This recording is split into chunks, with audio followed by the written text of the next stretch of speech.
very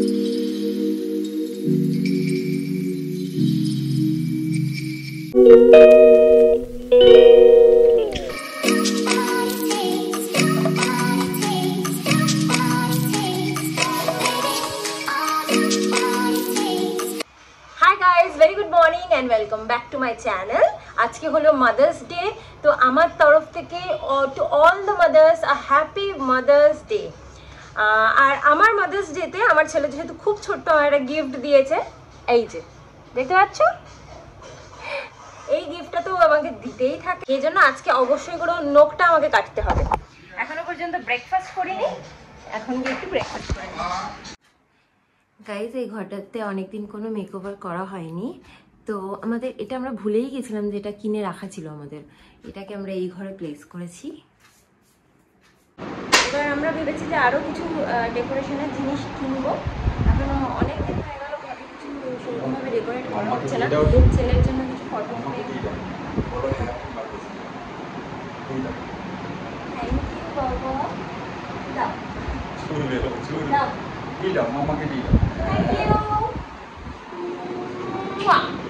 এটা হচ্ছে আমার মাদার্স ডে গিফট, আমার ছেলে দিল।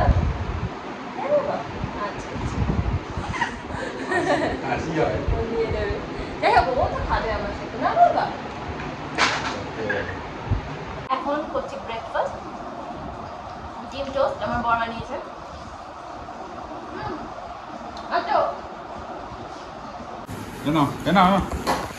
আর আমার ছেলে এখন অমলেট খাচ্ছে। তো প্রথমে একটুখানি সময় নিয়ে ভাবলাম মাদার্স ডে উইশ করে দিই যারা আমার জীবনের মাতৃস্থানীয়। প্রথমেই আমার মা, মানে মার কথা আর কি বলবো, জন্ম দেওয়া থেকে স্টার্ট করে এখনো পর্যন্ত মা আমার জন্য যা কিছু করেছে, যা কিছু, সেটা তো মানে আমার জন্য কেন, প্রত্যেকের মাই তার জন্য করে। আর আমার জন্য স্পেশাল কেন কি, আমি একটু মানে স্পয়েলড চাইল্ড টাইপের ছিলাম আর কি। এখনো সৌরভ আমাকে বলে যে তুমি বাড়ি গিয়ে এখনো কি করে এরকম থাকো, এখনো মার উপর এত কি করে, মানে জাস্ট গিয়ে হাত পা ছেড়ে দেওয়ার মতো অবস্থা আর কি। মা আমার সব কিছু করে, এভরিথিং, পারলে আমার জামা কাপড়ও ধুয়ে। তো এরকম একটা পার্সন হচ্ছে আমার মা। আর সো আমার মাকে হ্যাপি মাদার্স ডে মা, সবসময় তুমি সুস্থ থাকো এই প্রার্থনাই করি ঠাকুরের কাছে। নেক্সট যাকে বলবো সে হচ্ছে আমার আম্মা। She is the strongest person I know. আর কি বলবো, মানে ছোট থেকে আমি আমার আম্মার কাছেই ছিলাম আর কি। ছিলাম বলতে একসাথে একই বাড়িতে থাকতাম, বাট আম্মার কাছে শুতাম, আম্মার কাছেই বেশি টাইম স্পেন্ড করতাম। ঘুম থেকে উঠে আম্মার নাম ধরেই আগে ডাকতাম। স্কুল থেকে এসে আগে আম্মার নাম ধরে চিৎকার করতাম যে আম্মা আমাকে রেখে কোথাও চলে গেল কিনা।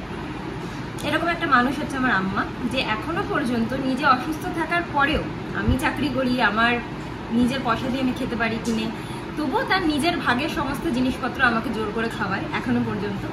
সো বুঝতে পারছো সে কতটা ইম্পর্টেন্ট আমার লাইফে। তো happy mother's day to my আম্মা। আই উইশ যেন আম্মার এখন যে অসুস্থতাটা আছে সেটা যেন ঠিক হয়ে যায়। এরপরে নেক্সট হচ্ছে আমার মামনি। মামনির সাথে খুব বেশি দিন তো সময় অবশ্যই কাটাইনি, এখনো অনেক টাইম কাটানো বাকি আছে। সবে আমার 4 বছর হয়েছে বিয়ে হয়েছে। সৌরভের সাথে অনেক বছরের রিলেশনশিপ হলেও মামনিদের সাথে তো খুব বেশি দিনের রিলেশনশিপ নয়। বিয়ের পর থেকেই প্রথমে মানুষকে চিনতে জানতে একটু সময় লাগে, বাট তারপর থেকে আমাদের যে রিলেশনশিপটা একদমই পুরো বন্ধুর মতো হয়ে গেছে। মামনি আমার ছোট আমি বাদাম ভালোবাসি, তারপরে কটকটি ভালোবাসি, তারপরে বেকারির বিস্কিট ভালোবাসি, এগুলো সব এনে, মানে যখন এখানে আসি কিনে নিয়ে আসি, যখন আমি ওখানে যাই কিনে রাখে। তো এই ছোট্ট জিনিসগুলো যেগুলো আমি পছন্দ করি সেগুলো আমার খেয়াল রাখে। তো happy mother's day to her too. And সব থেকে বড়ো কথা কি বলতো, আমাকে জাজও করে না। আমি যেহেতু দূরে থাকি অবশ্যই, বাট তারপরেও চিরাচরিত শাশুড়িদের মতো একেবারেই নয়, একদম কুলকাল শাশুড়ি আমার। So happy mother's day to you মাউনি।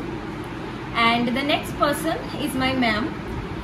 ম্যামের কথা আর কি বলবো, মানে আমি যেই ফার্মে জব করি সেখানকার owner, but she is just like my mother. মানে আমার জীবনে যদি কেউ আমাকে বেশি সারপ্রাইজেস দেয় সেটা হচ্ছে ম্যাম। আমার সব ছোট জিনিসে এসে উনি উপস্থিত হন, সারপ্রাইজ দেন আমাকে, মানে she just want to C a big smile on my face. and she always protects me in the office and in my real life also. কেন কি আমি মাদেরকে যেটা বলতে পারি না, মানে মা আম্মা যেটা আমাকে অ্যালাউ করে না বলার জন্য, ছোটোবেলায় কী হতো আমি সব কিছুই এসে বাড়িতে শেয়ার করতাম, বাট বিয়ে হওয়ার পর থেকে আমার বাড়িতে অ্যাকচুয়ালি বলে যে সংসারে সব কথা বলতে নেই, তাহলে সেটা ঠিক নয় আর কি। আর যেহেতু আমিও ইন্ডিপেন্ডেন্ট মেন্টালিটির, তো আমিও আমার পার্সোনাল সব কথা বলি না, but ma'am is the person যাকে আমি অনেক কিছুই বলি, মানে যেটা আমার বাড়িতেও বলি না সেগুলো আমি ম্যামকে বলতে পারি।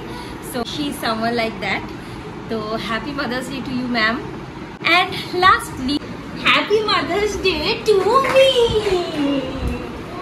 বাবা বাবা এই ছোট্ট মনুদের জন্য আমি বুঝতে পেরেছি যে মাতৃত্বটা কতটা সুন্দর হতে পারে গাইস। আমি বিশ্বাস করো, মানে আমি এমন একটা মেয়ে ছিলাম না, আগে ভাবতাম কি যে কি হয়েছে, বাচ্চা হবে না তো কি হয়েছে, কোনো প্রবলেম নেই, obviously there is no harm to it. But তোমাদেরকে আমি কি করে বলে বোঝাবো আমি জানি না, মাতৃত্ব হচ্ছে সবচেয়ে সুন্দর। মানে আমার জীবনের যে যতগুলো ফেজ আসবে তার মধ্যে this is the best phase. মানে আমি যা কিছু লুজ করি আমার লাইফে, বাট এই যে গেমটা আমি করেছি না, এটা সব থেকে বেশি দারুণ। তো I am very happy to be a mother and very happy to have a child like him. খুব ভালো ছেলে গাইস, খুব ভালো ছেলে, বিশ্বাস করো। কোনো কান্নাকাটি কিছু করে না, একদমই করে না। চলো আমরা এদিকে চলো, ওইদিকে চলো বাবা, হাঁটা হাঁটা চলো। হ্যাঁ চলো, এই তো চলো, এই তো রে বাবা, এবার এদিক দিয়ে যাও, তো এদিক দিয়ে যাও, চলো চলো, হ্যাঁ চলো আসো, চলো চলো।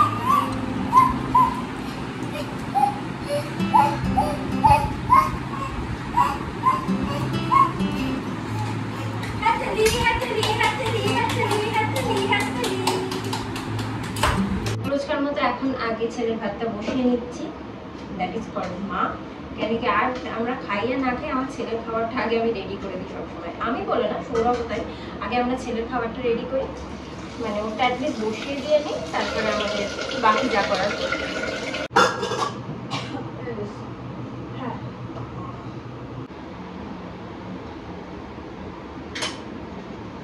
আর ওর খাবারে গাইস আমরা বিট নুন ইউজ করি, রক সল্ট, কারণ এমনি নুন দেওয়া ভালো নয় বাচ্চাদেরকে। বাচ্চাদের বলে না, এমনি নুন তো বড়দেরও খাওয়া উচিত নয়।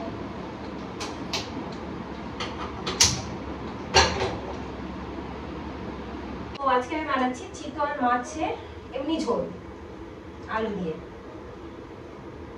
এর আগের দিনকে চিতল মাছের কালিয়া বানিয়েছিলাম গাইস, আর মুইঠাটা আমি কোনোদিনই বানাইনি, কেন কি ওই কাটা বেছে ওসব করার। আজকে তো ভাবছিলাম বানাবো, বাট সৌরভ বললো কোনো প্রয়োজন নেই, কেন কি সময় লাগবে অনেক না কাটা বেছে মুইঠা বানাতে। প্রথমে নুন হলুদ দিয়ে চিতল মাছগুলোকে একটু ভেজে নিলাম, তারপরে কড়াইয়ের মধ্যে শুকনো লঙ্কা, জিরে আর তেজপাতা দিয়ে একটু হালকা ভেজে নেব। তারপরে তার মধ্যে শুকনো লঙ্কার গুঁড়ো, জিরে গুঁড়ো, ধনে গুঁড়ো আর হলুদ গুঁড়োতে জল মিশিয়ে এই পেস্টটাকে ঢেলে দিলাম। মশলাটা কষে গেলে এর মধ্যে একটু জল দিয়ে দিচ্ছি। আমি এর মধ্যে নুন হলুদ দিয়ে ভেজে রাখা আলুগুলো দিয়ে দিয়েছিলাম, আর একটু সামান্য চিনিও দিয়েছিলাম ঝোলের guys. Sourav is helping me, ও হচ্ছে এখানে লাউটা ঘষছে, অনেকদিন ধরে পড়ে আছে লাউটা, তো লাউটা একটু বড়ি দিয়ে করে নেব। আজকে এই বাস আমাদের রান্না হবে, আমের চাটনি রয়েছে, ভাত করা রয়েছে, ছেলের ভাত হয়ে গেছে, মাছের ঝোলটা চলছে, অ্যান্ড লাউটা হবে, ব্যাস দ্যাটস অল।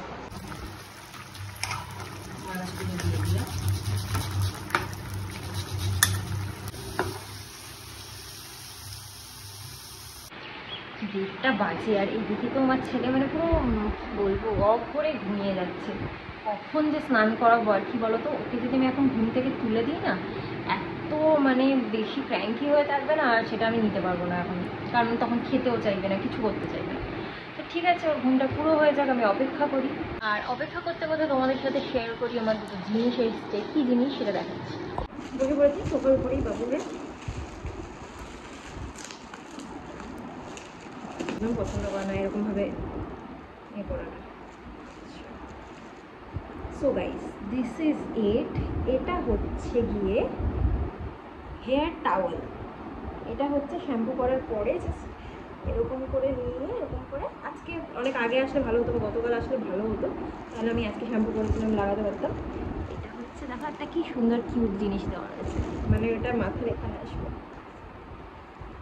এইটা একটা কালার, দুটো টাওয়েল কিনেছি, খুবই কম প্রাইস নিয়েছে, 300 টাকা নিয়েছে কাটতে, মনেও নেই, অ্যামাজন থেকে। আর কোয়ালিটিটা কিন্তু খুবই সফট, এবার ইউজ করে দেখতে হবে যে জলটা সোপ করে কিনা আদৌ, যেটার জন্য মেনলি কেনা। এ এত ভালো করে প্যাক করে রাখছি, এত রেটে বুঝে যাচ্ছে। আচ্ছা, এর আরেকটা হচ্ছে এই কালারটা,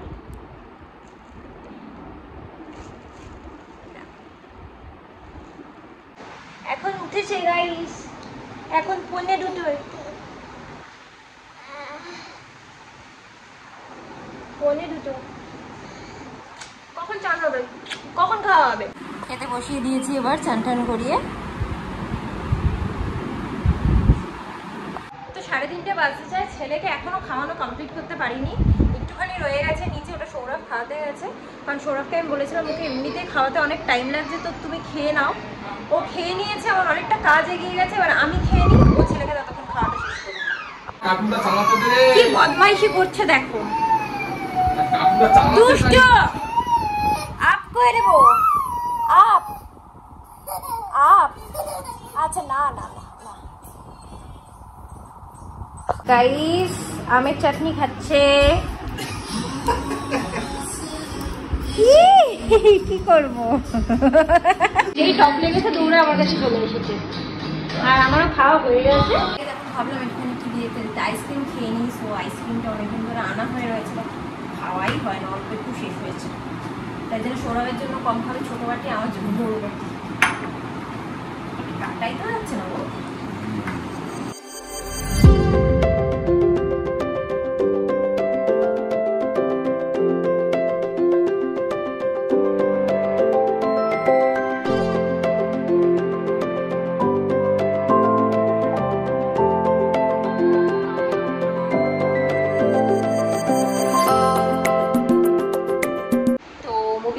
সন্ধ্যা হয়ে গেছে, এখন ভেবেছিলাম ছেলেকে বিকেলবেলা নিয়ে ছাদে যাবো, বাট সেটা হয়নি। এখন সৌরভ গেছে দৌড়ে দৌড়ে জামা কাপড়গুলো আনতে, আর আমার ছেলে ঘুম থেকে উঠে পড়েছে, বাট ওর মনে হয় উঠতে ইচ্ছা করছে না, তাই শুয়েই আছে। কালকে থেকে আমরা ঠিক করেছি যে আজকে চাউমিন খাবো, বুঝতে পেরেছো তো? বাট চাউমিন খেতে গিয়ে দেখা গেল যে ক্যাপসিকামই নেই ঘরে। সো নর্মাল যেরকম ভাবে চাউমিন বানাতাম সেটা তো আর বানাতে পারবো না, কিন্তু ছোটবেলায় মানে একরকম উপায় আর কি আমাদের সবার মারাই বানায়, সেটা হচ্ছে আলু দিয়ে ডিম দিয়ে এইভাবে একটা বানাতো চাউমিন আর কি। কোনোদিন আমি করিনি সেটা যদিও বা, তবু আমার মনে হয় আলু ঝালু পেঁয়াজ দিয়ে ভেজে চাউমিনটা দিয়ে দিতে হয় সেদ্ধ করে। তো সেই প্রসেসেই এখন চাউমিনটা বানাই। চলো একটুখানি অল্পই চাউমিন বানাবো, এই যে এরকম ছোট 2 প্যাকেট চাউমিন বানাবো, তো বানিয়ে ফেলি।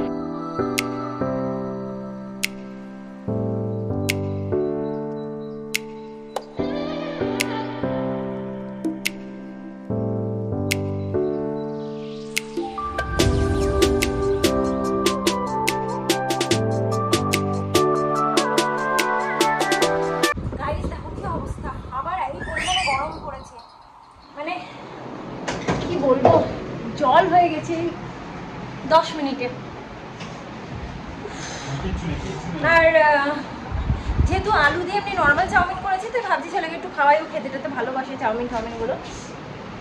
আর আজকের এই চাউমিনটা dedicated to all the mother's, আমাদের এরাজের, কারণ কি ওরা এই টাইপের চাউমিন বানিয়ে আমাদেরকে টিফিনে দিত, প্রত্যেকের মা দিত। I can bet this is the chow mein, আলু আর ডিম দিয়ে।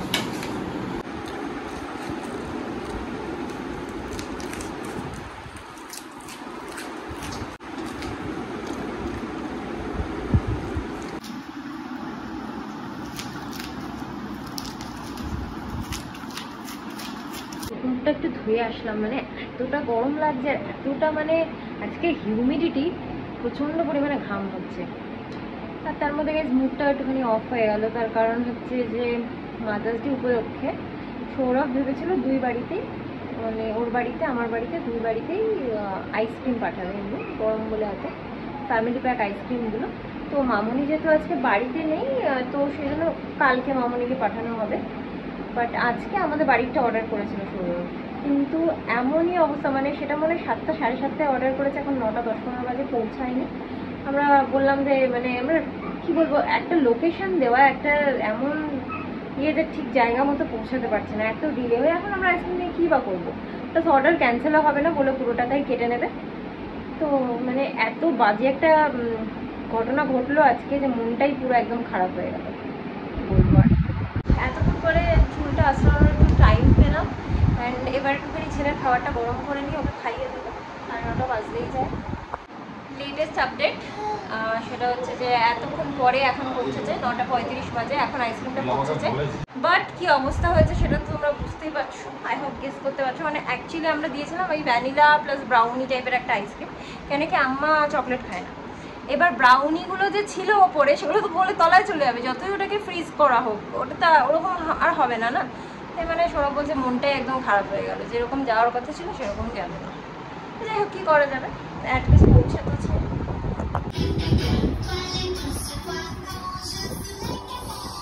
আমরা শুতে চলে এসেছি, আজকের মতো ব্লগটাকেও এখানেই এন্ড করে দেবো। বাট আজকে ব্লগটা এন্ড করার পরে লাস্টে কয়েকটা ফটোস তোমরা দেখতে পারবে, মানে আমার ছেলে জন্মের পর থেকে যে টুকটাক ফটোগুলো আছে আর কি, মানে কিছু ফেজের ওর বড় হওয়ার সেই ফটোগুলো আমি দেখছিলাম অ্যান্ড নস্টালজিক হয়ে যাচ্ছিলাম আর কি।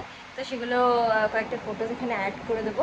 আজকের মতো ব্লগটাকেও এখানেই এন্ড করে দিচ্ছি। যদি আজকের ব্লগটা তোমাদের ভালো লেগে থাকে then please do like, comment, share and subscribe to my channel. দেখা হবে খুব শিগগিরই। Till then tata, bye, good night, sweet dreams and spread love.